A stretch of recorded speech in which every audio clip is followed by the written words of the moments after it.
Nabalitaan si Ruby Tuazo na nagdala siya noon ng isang bag ng pera sa opisina ni Senador Jinggoy Estrada. Ang senador may panibagong buwelta. Nakatutok si Sandra Aguinaldo.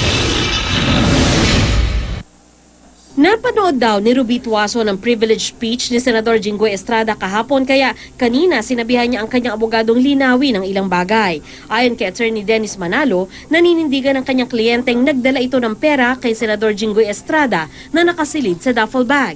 Hindi raw kumpleto ang CCTV footage na ipinakita ni Estrada kahapon. CCTV footages depict an event different from the narration of Mrs. Tuazon.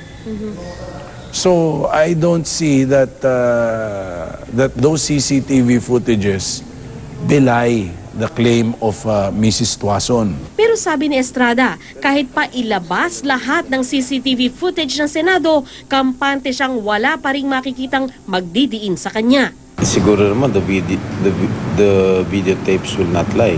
Wala naman talagang ano. Meron pa nga isang video doon na ini-inspection siya mismo ng ng security ng Office of the Sergeant at Arms. Kung talaga may pera yun, di kinwestiyon siya kung bakit ang laki-laki ang dala niya pera. Kahapon, binansagan ni Estrada ng Malampaya Mansion ang bahay ni Tuazon sa Dasmariñas Village dahil nabili raw ito sa katas ng komisyon ni Tuazon sa Malampaya Fund.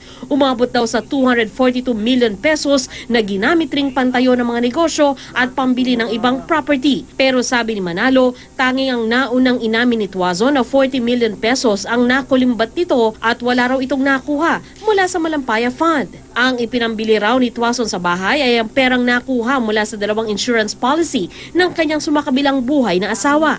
Napaulat din kamakailan na meron din umanong 89 bank accounts sa iba't ibang bangko si Tuazon. Sinasabing resulta ito ng investigasyon na ginawa ng Anti-Money Laundering Council sa mga bank account ni Tuazon. Sagot ng kanyang abogado, Subject to our verification later on whether this the account subject of this investigation is true or not. I don't see any connection or any materiality in how these accounts will in any way affect the credibility of her testimony. Sandra Aguinaldo, Nakatutok, 24 Oras.